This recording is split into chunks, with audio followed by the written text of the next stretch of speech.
वेदों को हिंदू धर्म का मूल आधार माना जाता है, जिन्हें ईश्वर की वाणी और अपौरुषेय मनुष्य निर्मित नहीं कहा गया है। हालांकि डॉक्टर भीमराव अंबेडकर ने अपने गहन अध्ययन से इनकी एक ऐसी सच्चाई उजागर की जो सदियों से छिपी हुई थी।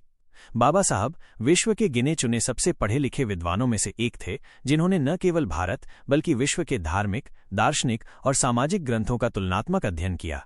वेदों को भी उन्होंने उसी गंभीरता से पढ़ा और पाया कि उनकी विषय वस्तु नैतिकता और आध्यात्मिकता से परे थी। बाबा साहब ने वेदों की भाषा को प्रतीकात्मक मानते हुए उनके पीछे की भावना को समझने का प्रयास किया। उन्होंने पाया कि वेदों की विषय वस्तु मुख्यतः यज्ञ, हवन, बलि और देवताओं की स्तुति से संबंधित है। ऋग्वेद में अग्नि, इंद्र, वरुण, सोम जैसे देवताओं की स्तुतियां हैं। यजुर्वेद में यज्ञ की विधियां हैं। सामवेद में स्तुतियों को संगीतबद्ध रूप में प्रस्तुत किया गया है और अथर्ववेद में तंत्र मंत्र, औषधियां और टोने टोटके जैसी बातों का उल्लेख है। अंबेडकर का मानना था कि इन ग्रंथों में नैतिकता का कोई स्पष्ट निर्देश नहीं है। इनमें यह नहीं बताया गया है कि मनुष्य को सत्य बोलना चाहिए या दया, करुणा, सहिष्णुता या समभाव जैसे गुणों को अपनाना चाहिए। उनके अनुसार धर्म का मूल आधार नैतिकता होनी चाहिए, न कि कर्मकांड या बाहरी अनुष्ठान।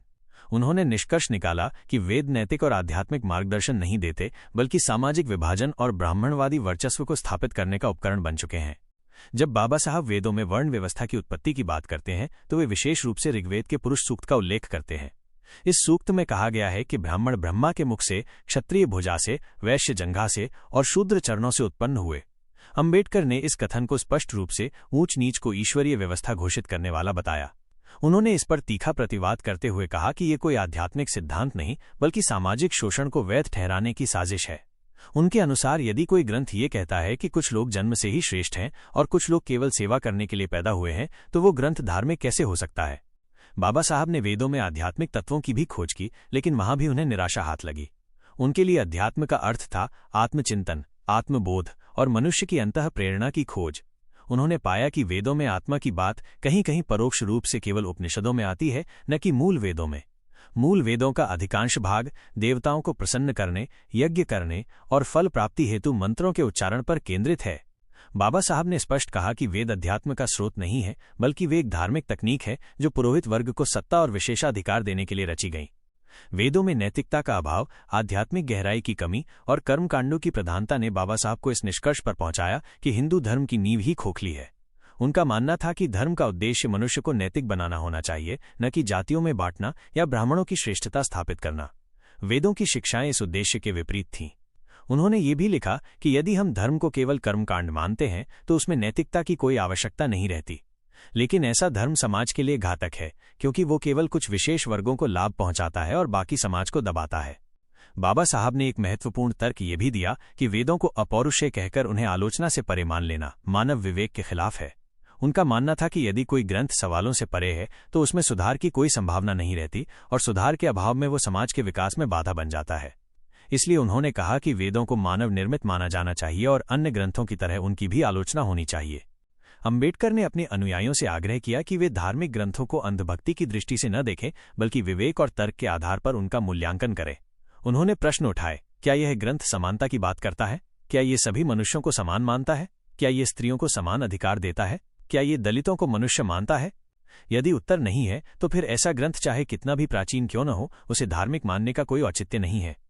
बाबा साहब का ये दृष्टिकोण केवल आलोचना भर नहीं था, बल्कि ये एक सामाजिक क्रांति की भूमिका थी। उन्होंने वेदों की आलोचना के माध्यम से उस धर्म को चुनौती दी जो जातिवाद, पितृसत्ता और सामाजिक भेदभाव को पोषित करता था। उन्होंने ये स्पष्ट किया कि धर्म को पुनः परिभाषित करने की आवश्यकता है, एक ऐसा धर्म जो न्याय, करुणा, स्वतंत्रता और बंधुत्व पर आधारित हो। इसी सोच के साथ उन्होंने बौद्ध धर्म को अपनाया, क्योंकि वो जाति विहीन था और दुख तथा उसके निवारण पर आधारित एक व्यावहारिक दर्शन था।